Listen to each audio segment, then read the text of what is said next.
इस विशिष्ट मंच पर उपस्थित दिव्यता के वरेण्य हस्ताक्षर मेरे गुरुजन और सामने बैठे हुए साहित्यानुरागी बंधु,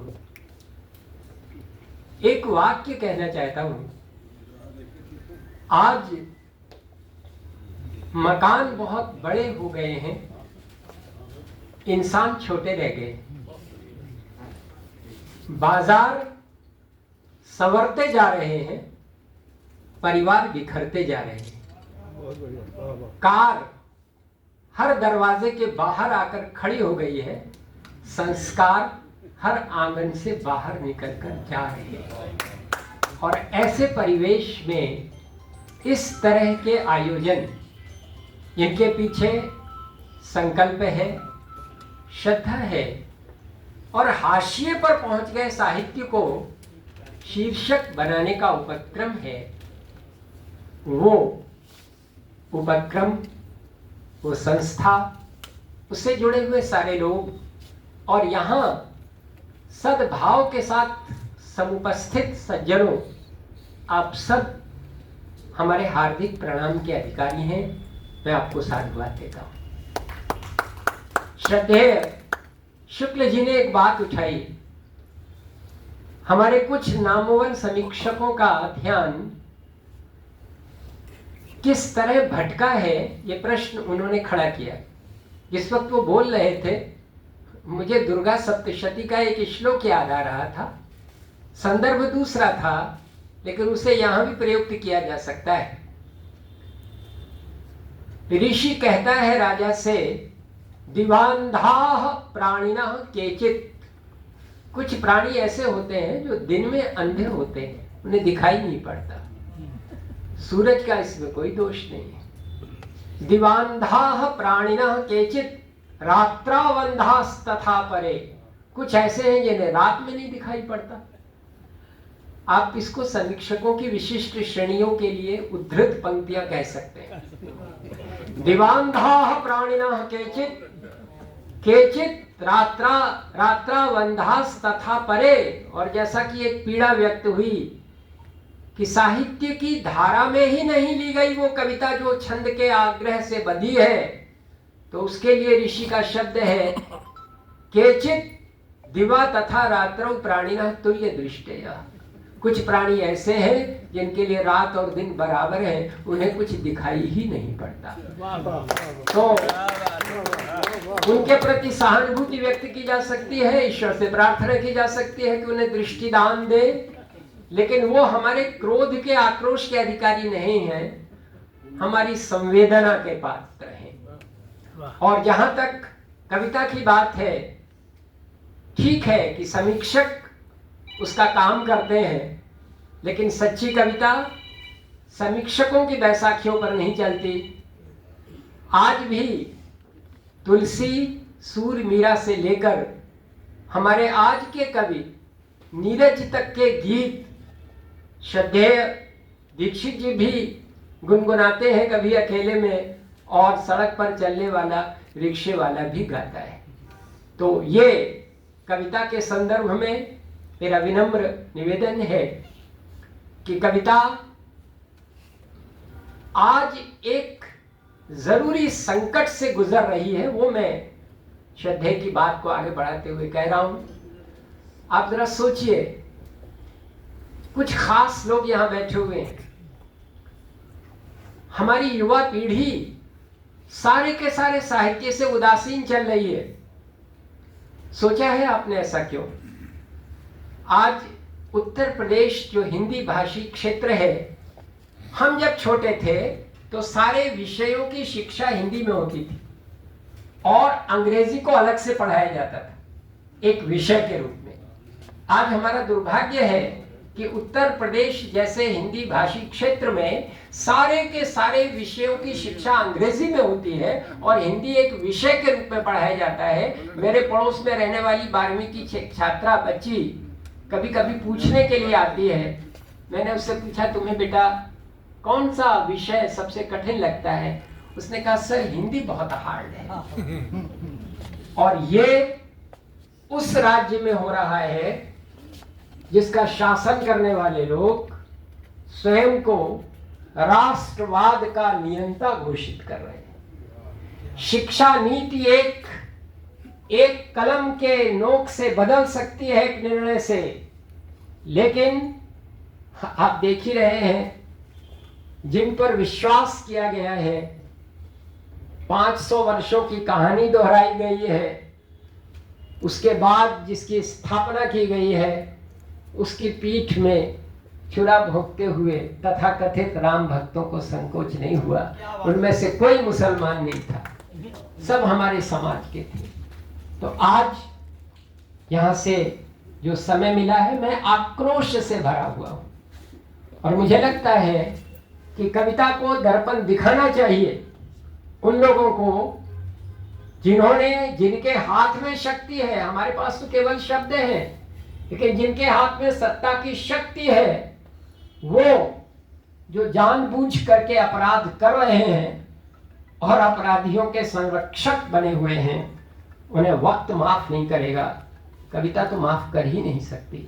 मैं आपको 2 मुक्तक सुनाता हूं, बड़े अजीब से। जिस वक्त श्रद्धेय मोदी जी को मैंने देखा राष्ट्र के प्रति समर्पित होते हुए, उनके कार्य देखे, सन 14 से लेकर के आज तक देख रहा हूं। कभी कभी तो योगी जी मुझे मोदी जी से ज्यादा अच्छे लगने लगे, लेकिन उस समय मोदी जी को प्रणाम करते हुए, राजनेताओं की प्रशंसा में कविता नहीं लिखी जाती, लेकिन मेरे मन में कविता की पंक्तियां उठी मोदी जी के लिए और मैंने 4 पंक्तियां लिखी। सन्यासी के उच्चादर्शों को उसने अपनाया है। उसने भारतीय संस्कृति की गौरव गरिमा को गाया है। ये ध्यान रखिएगा, काफी पहले लिखी हुई पंक्तियां है। सन्यासी के उच्चादर्शों को भी उसने अपनाया है। उसने भारतीय संस्कृति की गौरव गरिमा को गाया है। अपने शब्दों से जन मन को सम्मोहित कर लेने वाला एक नरेंद्र कभी आया था, एक नरेंद्र अभी आया है।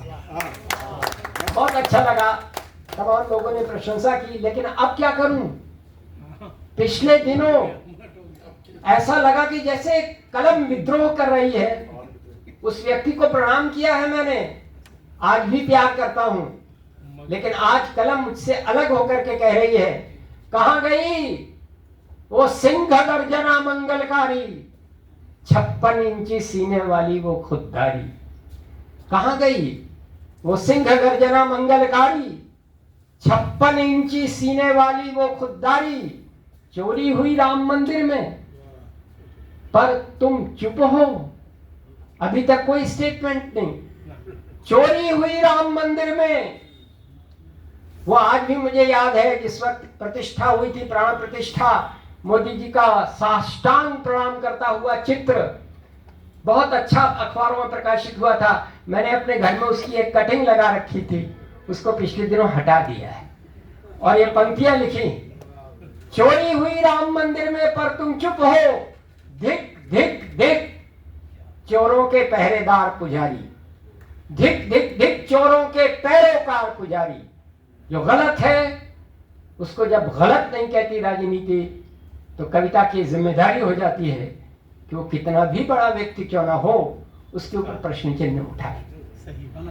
मैं जानता नहीं कि आपकी ये चुप्पी उधर को समर्थित कर रही है, मुझे समर्थित कर रही है। तो आज भी मुझसे कहा जाए तो विकल्प मुझे नहीं दिखता।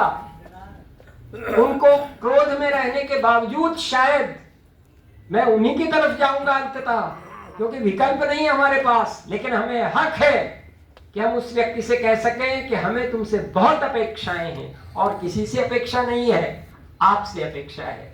दुर्भाग्य से आप उस अपेक्षा पर खरा नहीं उतर रहे।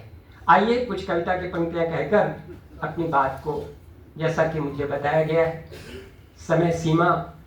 कवि सम्मेलन में एक जमाना था, आज से 50 साल पहले, जब मैंने कविता के मंच पर प्रवेश किया था, तो आपको जान के आश्चर्य होगा, उस समय जो बड़े बड़े कवि हमारे, अभी श्रद्धेय शुक्ल जी ने जिनका जिक्र किया कि गीत की धारा के जो महनीय व्यक्तित्व थे, वो मंच पर जाने वाले होते थे, हम लोग नए थे, सबके साथ बैठते थे। उसमें से 2-3 कवि हुआ करते थे जो आपस में बात कर रहे होते थे कि यार हमारे पास तो कविता नहीं है इन लोगों जैसी, हमारे पास तो सिर्फ चुटकुले हैं, तो पता नहीं जनता हमारे साथ क्या व्यवहार करेगी। ये 50 साल पहले की बात है। अब जाता हूं कवि सम्मेलन के मंच पर, अपनी भूमिका अदा करता हूं, और कवि सम्मेलन प्रारंभ होने से पहले जब बैठता हूं तो 2-3 लोग बड़े सहमे सहमे स्वर में बात करते हैं, यार हमारे पास तो कोई चुटकुला नहीं है, सिर्फ कविता है, पता नहीं जनता हमारे साथ क्या व्यवहार करेगा।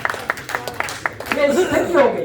देखते देखते ये जो परिवर्तन आया है इसके लिए हम सब दोषी हैं। कुकुर मुत्तों की तरह से उगे हुए अंग्रेजी विद्यालय, और जब छोटा सा बच्चा माँ की गोद में होता है और बंदर होता है छत के ऊपर, तो माँ कहती है बेटा देख मंकी। ये जो हमारी नई सभ्यता है जो बच्चे की मातृभाषा बदल रही है, आज उसको जो संस्कारहीनता हम दे रहे हैं वो सबके लिए सोचने की बात है। मैं इन पंक्तियों से बात प्रारंभ करके अपनी कुछ पंक्तियों के साथ बात समाप्त करूंगा। बात यहां से शुरू करता हूं।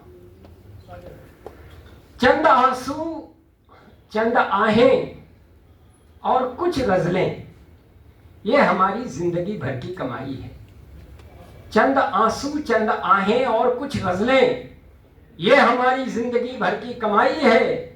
और लेखनी होगी तुम्हारी दृष्टि में मित्रों, हाथ में गंगा जली हमने उठाई, हाथ में गंगा जली हमने उठाई। तो हाथ में गंगा जली उठाने के बाद आपको सारे खतरे सह करके सही बात कहनी पड़ेगी। और इसलिए आज के परिवेश में ये पंक्तियां सुनिएगा। परिवेश की बात मैं पहले कर चुका हूं। जिन पर है वर्तमान की राम कथा, उन पृष्ठों पर काजल सा फैला है, और अंकित होनी थी जिस पर गायत्री, प्रज्ञा का वह पीतांबर मैला है। जिन पर है वर्तमान की राम कथा, उन पृष्ठों पर काजल सा फैला है, अंकित होनी थी जिस पर गायत्री, प्रज्ञा का वह पीतांबर मैला है। आंसू, आहें, कुंठा, नैराश्य, घुटन, ये मुल्क किसी बेवा का क्रंदन है। आंसू, आहें, कुंठा, नैराश्य, घुटन, ये मुल्क किसी बेवा का क्रंदन है। और इन पंक्तियों पर अपनी प्रतिक्रिया दीजिए आप कि है वेद मंत्र व्याधों की मुट्ठी में, व्यालों के बंधन में चंदन वन है वेद मंत्र व्यालों की मुट्ठी में, है वेद मंत्र व्याधों की मुट्ठी में, व्यालों के बंधन में चंदन वन है। तो पीड़ा क्या है आज एक आम आदमी की, कि जो लोग दहकते अंगारों से थे, कैसे कैसे लोग गए और उन्होंने बलिदान कर दिया अपने आप को, तब एक मंदिर खड़ा हुआ। लेकिन आज क्या स्थिति है, कैसे हमने विश्वास करके दे दिया सब कुछ उन लोगों के हाथ में कि ये हमारे हैं, सही काम करेंगे। क्या कह रहा हूं, जो लोग दहकते अंगारों से थे, बेगैरत ठंडी राख हो गए हैं, और आदर्शों के सतिये से मढ़े हुए घट में 100-100 सुराख हो गए। आदर्शों के सतिये से मढ़े हुए घट में 100-100 सुराख हो गए हैं। इस गहन तिमिर से त्रस्त तपोवन को वांछा है ज्योतिषमती किसी लय की, दुर्धर्ष हो गया वंश तक्षकों का, फिर हमें जरूरत है जन्मेजय। यहाँ पर एक शब्द को बता करके मैं अपनी बात को विराम की तरफ ले चलूंगा। तक्षक वो था जिसने परीक्षित को डसा था। परीक्षित की मृत्यु के बाद जन्मेजय जब उसका बेटा बैठा तो लोगों ने बताया कि परीक्षित की मृत्यु ऐसे हुई है, तुझे क्रोध आया। पौराणिक गाथा है, उसका संकेत समझिएगा। और तब ये कहा गया, जन्मेजय ने एक नाग यज्ञ कराया। ऋषिगण बैठे मंत्र पढ़ने लगे, मंत्रों की शक्ति से जितने भी नाग थे वो आ करके यज्ञ कुंड में गिरने लगे। उसने कहा कि तक्षक को तो आपने मारा ही नहीं, जिसने मेरे पिता को डसा है। तो ऋषियों ने मंत्र पढ़ा, तक्षकाय स्वाहा। लेकिन आश्चर्य की बात कि मंत्र लौट करके आ जा रहा था, तक्षक नहीं आ रहा था।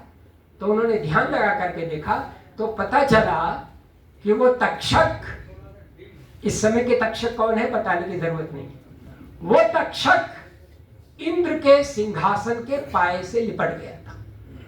सत्ता के पाए से लिपटने के कारण, इंद्र के सिंहासन के पाए से लिपटने के कारण मंत्र बेकार हो जा रहे थे, क्योंकि वे स्वर्ग तक नहीं जा सकते थे, तक्षक को खींच सकते थे।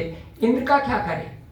और तब ऋषि क्रोधित हुए और उन्होंने कहा, अगर इंद्र तक्षक को संरक्षण दे रहा है तो हम मंत्र बदलते हैं। वो कह रहे थे तक्षकाय स्वाहा, अब उन्होंने कहा इंद्राय तक्षकाय स्वाहा। अगर इंद्र तक्षक को संरक्षण दे रहा है तो पहले इंद्र का स्वाहा करते हैं, फिर तक्षक का करते हैं। और जैसा कि पौराणिक गाथाओं में होता है, ऐसे समय पर ब्रह्मा आते हैं, शिव आते हैं, विष्णु आते हैं, स्थितियों को सामान्य करते हैं और फिर से सब कुछ ठीक होता है। तो हम भी ये अपेक्षा कर रहे हैं कि अंततः सब कुछ ठीक होगा। चलते चलते एक नए प्रयोग से आपको परिचित कराता हूं, जिससे वातावरण थोड़ा सा बदल जाए। मैंने 3 पंक्तियों की कविताएं लिखी हैं। अलग प्रयोग है, मेरे गुरु जी बैठे हुए हैं, श्रद्धेय दीक्षित जी। मेरा सौभाग्य है कि जब मैंने शोध किया हिंदी गजल के ऊपर, तो उसके परीक्षक बनकर के मेरा वाइवा लेने के लिए गुरु जी पहुंचे थे। तो मैं उसके सामने ऐसा लगता है जैसे बच्चा अपने पिता के सामने बोल रहा हो, कुछ ऐसे ही भाव लगता है। तो थोड़ी सी गड़बड़ भी हो सकती है मुझसे, धृष्टता। लेकिन आप सोचिए, मैं 3 महिलाओं के बारे में बात कर रहा हूं। ये 3 महिलाएं मेरी जिंदगी में आई हैं, सबकी जिंदगी में आती हैं उम्र के विशिष्ट पड़ाव पर। तो इन 3 विशिष्ट महिलाओं के ऊपर 3 पंक्तियां सुने। सबसे पहले 30 वर्ष की उम्र में जब मैं पिता बना, एक छोटी सी बच्ची मेरे जीवन में आई। मैंने 3 पंक्तियां लिखी। मेरी बाहों में झूल जाती है, मुस्कुराती है जब मेरी बच्ची, रोशनी राह भूल जाती है। मेरी बाहों में झूल जाती है, मुस्कुराती है जब मेरी बच्ची, रोशनी राह भूल जाती है। फिर मैं 50 वर्ष का हुआ। एक और महिला ने जीवन में प्रवेश किया, विशिष्ट महिला ने, द्युतिमती वर्तिका, झिलमिलाती हुई दीपशिखा। क्या कह रहा हूं मैं? द्युतिमती वर्तिका प्रतीत हुई, द्युतिमती वर्तिका प्रतीत हुई, पांव छूने झुकी जो पुत्र वधू, एक विनय पत्रिका प्रतीत। पांव छूने झुकी जो पुत्र वधू, एक विनय पत्रिका प्रतीत हुई। और फिर मैं 60 साल का हुआ। अब एक और स्त्री शक्ति ने प्रवेश किया, जिससे मैं सबसे ज्यादा डरता हूं। उसकी बात सुना करके खत्म करता हूं अपनी बात।